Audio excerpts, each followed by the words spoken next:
প্রিয় একাদশ শ্রেণী বন্ধুরা, আশা করছি সবাই অনেক ভালো আছো। আজকে ম্যাট্রিক্স এবং নির্ণায়ক অধ্যায় থেকে কিছু এমসিকিউ আলোচনা করব। তো শুরু করি। প্রথম এমসিকিউতে বলা আছে একটা ম্যাট্রিক্স, এটা যদি ব্যতিক্রমী ম্যাট্রিক্স হয় তাহলে এর মানটা কত। তা আমরা জানি যে কোনো ব্যতিক্রমী ম্যাট্রিক্স হলে তার নির্ণায়কের মানটা কী হবে, শূন্য হয়। তো এই ক্ষেত্রে আমরা বলতে পারি a-3 এবং a+4, এটার আর গুণ, আর এটা হচ্ছে -8 হচ্ছে, যেহেতু নির্ণায়কের একটা নিজস্ব মাইনাস আছে, এটা ইকুয়াল টু 0। তো এখান থেকে ক্যালকুলেশন করে আমরা পাবো স্কোয়ার প্লাস এ, এটা ক্যালকুলেশন করে পাচ্ছি 20 ইকুয়াল টু 0। এরপরে পাচ্ছি দুইটা উৎপাদক, একটা উৎপাদক হচ্ছে a-4, আরেকটা হচ্ছে a+5।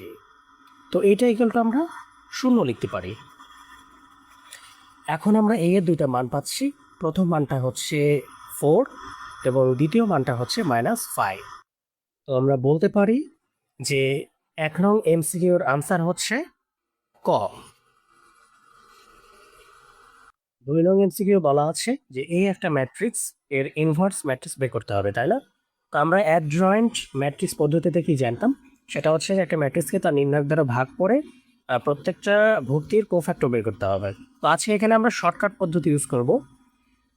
সেটা হচ্ছে যে মুখ্য কোণের যে ভুক্তিগুলো সেগুলো পরস্পর ইন্টারচেঞ্জ করবে, অর্থাৎ 2 যাবে 3-এর কাছে, -3 এর কাছে, আর -3 যাবে 2 এর কাছে, আর অন্যান্য ভুক্তিগুলো চিহ্নের পরিবর্তন হবে। তো সেক্ষেত্রে আমরা বলতে পারি 2 এর জায়গাতে -3, -3 জায়গাতে হচ্ছে 2, এটা -1 ছিল, তো আমরা এখানে বলতে পারি এটা হচ্ছে 1 হবে।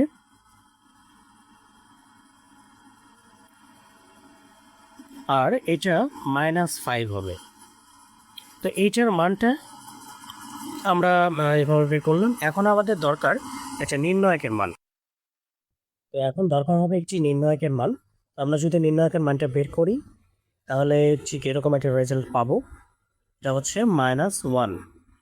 আমরা জানি যে কোফ্যাক্টরগুলো বের করলাম, এগুলোকে সেই নির্ণায়কের মান দ্বারা ভাগ করলেই আমরা উপযুক্ত রেজাল্টটা পাবো। তো আমরা এটা ভাগ করে ঠিক -1 রেজাল্ট আসলো, এবং এইটা দ্বারা ভেতরে গুণ হবে, তাই না?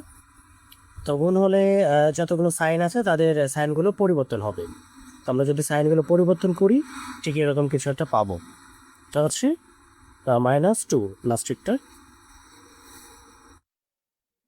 এই রেজাল্টটা কী হচ্ছে, সেটা 2 এর গ হচ্ছে। এরপর আমরা যাচ্ছি 3-এ বলা আছে যে এ এবং বি ম্যাট্রিক্সের ক্রম যথাক্রমে 4/5 এবং 5/4, এটা হলে এ বি ম্যাট্রিক্সের ক্রম কত, অর্থাৎ এ আর বি এর গুণফল। আমরা এটার একটা ট্রিক্স শিখি, সেটা হচ্ছে আমরা যে গুণের সত্যটা জানি যে প্রথম ম্যাট্রিক্সের কলাম সংখ্যা এবং দ্বিতীয় ম্যাট্রিক্সের সারি সংখ্যা পরস্পর সমান হতে হবে, তাহলেই গুণ সম্ভব। তো আমরা বলতে পারি যে এই ম্যাট্রিক্সের ক্রম হচ্ছে 4/5 এবং বি ম্যাট্রিক্সের ক্রমটা কি 5 গুণন 4, তাই না? অর্থাৎ 5/4 আকারের একটা ম্যাট্রিক্স। তো আমরা বলতে পারি যে যে শর্তটা ছিল প্রথম ম্যাট্রিক্সের কলাম সংখ্যা এবং দ্বিতীয় ম্যাট্রিক্সের সারি সংখ্যা, সেই দুটাকে আমরা আউট করে দেব। অর্থাৎ শর্তটা যদি আমরা আউট করি তাহলে যেই ক্রমটা থাকতেছে সেটা হচ্ছে 4/4 আকারের একটা ম্যাট্রিক্স। তো আমরা এই ট্রিক্সের মাধ্যমে বলতে পারি যে 3-এর যে আনসারটা সেটা হচ্ছে ঘ। তো এখন আমরা 4 নংটা বের করি। 4 নংয়ে বলা আছে এ বি সি 3টা ম্যাট্রিক্স, এই ম্যাট্রিক্সের ক্রম হচ্ছে 4/3, বি ম্যাট্রিক্স 3/4, সি ম্যাট্রিক্স 7/4। এটা যদি হয় তাহলে B plus A to the power A two, মানে এ ট্রান্সপোজ ম্যাট্রিক্স, এর সাথে গুণাকারে থাকছে সি এর ট্রান্সপোজ ম্যাট্রিক্স। তো এটার আসলে মাত্রাটা কত আমরা বের করি। তাহলে বলতে পারি যে এই ম্যাট্রিক্সের যে ট্রান্সপোজ সেটা 4/3 হয়, তাহলে আমরা এখানে বলতে পারি এটা 3/4 হবে, অর্থাৎ সারি কলাম কলাম সারি হলো। তো এখন আমরা বি প্লাস এর যে ট্রান্সপোজ ম্যাট্রিক্স এটার যোগফলটা বের করি। তো এটা সমান আসলে বলতে পারি আমরা যে যোগফলের নিয়মটা হচ্ছে যে দুইটা ম্যাট্রিক্স একই ক্রমের হতে হবে, তাই না? তো এর ট্রান্সপোজ হওয়ার কারণে এই ম্যাট্রিক্সের সাথে একই ক্রমের হলো, যোগফলটাও ঠিক একই ক্রমেরই হবে, অর্থাৎ 3/4। তো এখন আমরা টোটাল রেজাল্ট বের করার চেষ্টা করি। সেটা হচ্ছে ঠিক এরকম, সি এর ট্রান্সপোজ। তো এইটা বের করার আগে আমরা সি এর ট্রান্সপোজটা বের করি। তো সি এর ট্রান্সপোজটা বের করলে এটার টার্ম ছিল হচ্ছে 7/4। এটা সারি কলাম, কলাম সারি হবে, তাহলে আমরা লিখতে পারি 4/7। তো এই টোটাল ভ্যালুটা হচ্ছে আমরা এই যে মূল ম্যাট্রিক্সটা চাচ্ছি, যার মাত্রাটা চাচ্ছি, তো সেখানে আমরা এখন ইনপুট করব। এটা দেখো 3/4 হলো B plus A to the power ট্রান্সপোজের, আর সি এর ট্রান্সপোজের যেই রেজাল্টটা সেটা হচ্ছে 4/7। আমরা ওই ট্রিক্সের মাধ্যমে বলতে পারি যে কলাম এবং সারির সংখ্যা যেহেতু সেম, তো আমরা দুটো কেটে দিলাম। এটা দর করে যে রেজাল্টটা থাকুক সেটা হচ্ছে 3/7 এর আকার 3/7 আকারের একটা ম্যাট্রিক্স। তো এটা 4-এর খট। এরপর 5 নম্বরে যেটা বলা আছে সেটা হচ্ছে একটা নির্ণায়ক দেওয়া আছে। তো এই নির্ণায়কের 1/1তম ভুক্তির অনুরাশি যদি -4 হয় তাহলে এক্সের মানটা কত? তার অনুরাশিটা কি? যে 1/1 বলতে যেটা বোঝাচ্ছে যে প্রথম সেটে প্রথম কলাম। তো এই বরাবর আমরা সারি কলামকে বাদ দিয়ে দেব। তো যদি আমরা সারি কলামকে এইভাবে বাদ দিই, তো যা থাকতেছে সেটাই 1/1তম ভুক্তির অনুরাশি। তো সেটা যদি আমরা এখন লিখি তাহলে লিখব -1, এটা এক্স, এটা হচ্ছে 2, এটা 8। তো এইটার মানটাই কিন্তু -4, তাই না? তো এখন যদি ক্যালকুলেশন করি তাহলে ঠিক এইরকম একটা রেজাল্ট পাবো। সেটা হচ্ছে -1-এর সাথে 8-এর গুণ করলে -8, -2x,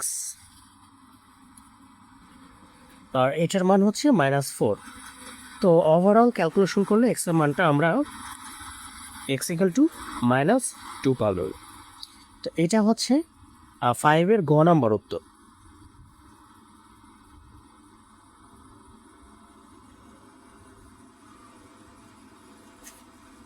তো এখন আমরা 6 নম্বরে যাচ্ছি। 6 নম্বরে যেটা বলা আছে সেটা হচ্ছে একটা নির্ণায়ক দেওয়া আছে, এটার 2/2তম ভুক্তির সহগুণক।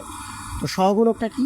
সেটা হচ্ছে যে অনুরাশিটা আমরা বের করি যেভাবে, তার একটা যথাযথ চিহ্ন আছে, অর্থাৎ সেই অনুরাশির যথাযথ চিহ্নটাই আসলে সহগুণক।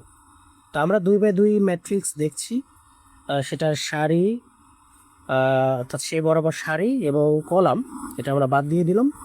বাকি যেটা থাকছে অর্থাৎ এটার অনুরাশি হচ্ছে এখন, সেটা আমরা লিখলাম ঠিক এইভাবে।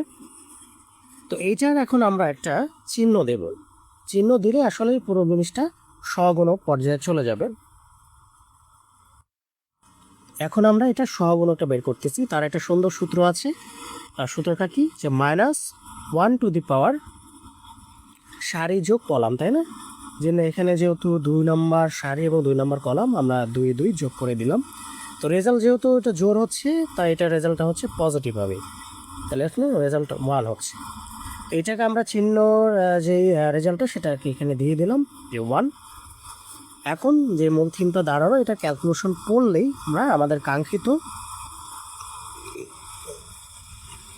আনসারটা পেয়ে যাব, অর্থাৎ এটা -8।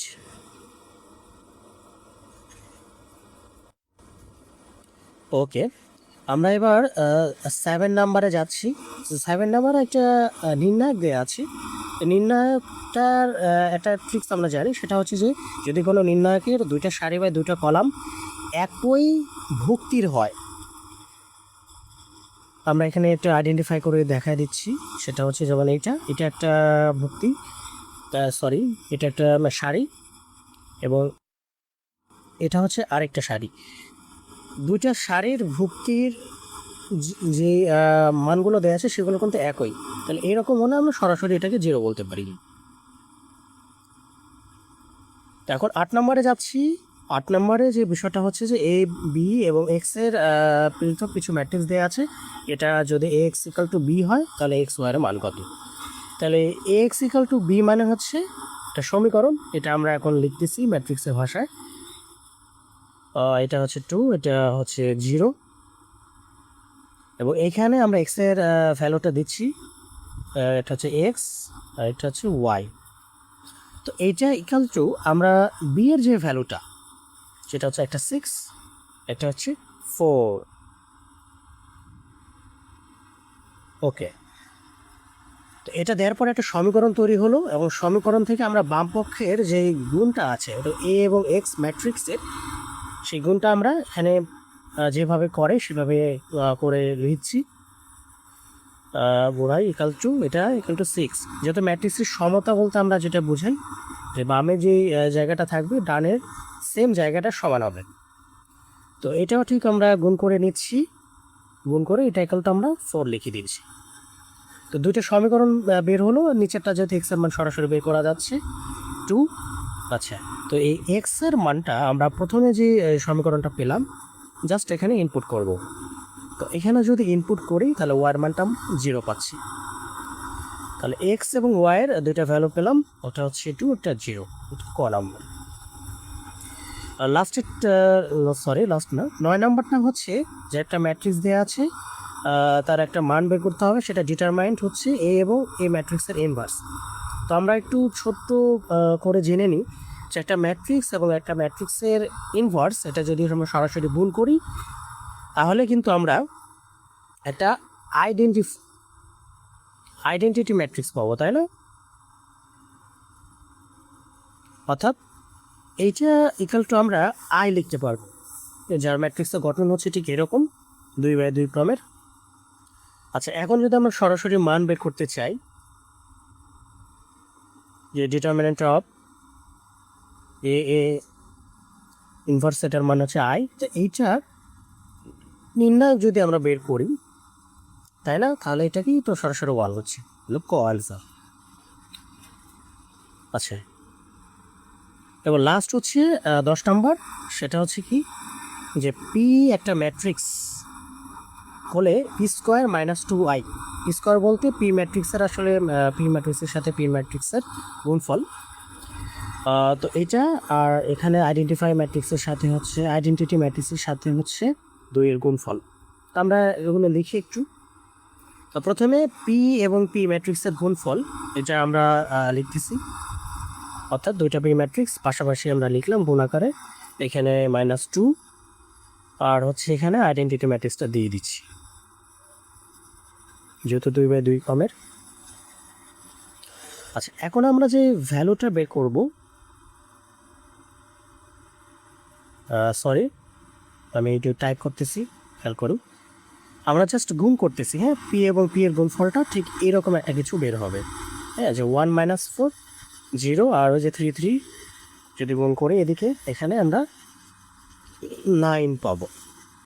আর এদিকে আরেকটা রেজাল্ট হচ্ছে আমরা লিখে ফেললাম 2 এর সাথে আইডেন্টিটি ম্যাট্রিক্স করলে ওইটা হয়। এখন এই দুইটা জিনিসের বিয়োগফল, তাই না? তাহলে 1 এর সাথে এটা করলে -1 হচ্ছে, এটা -4, 0 0 করলে 0, 9 এর সাথে 2 করলে 7। তো আমরা যে রেজাল্টটা পেলাম, তো এই রেজাল্টটাই হচ্ছে আমাদের 10 নম্বরের রেজাল্ট, যেটা আমরা খ নম্বরে পাচ্ছি। তো আজ এই পর্যন্তই। আমরা কথা বলবো নেক্সট কোনো ভিডিওতে, নেক্সট কোনো ক্লাসের আলোচনায়। তো সে পর্যন্ত সবাই ভালো থাকো, সুস্থ থাকো। আল্লাহ হাফিজ।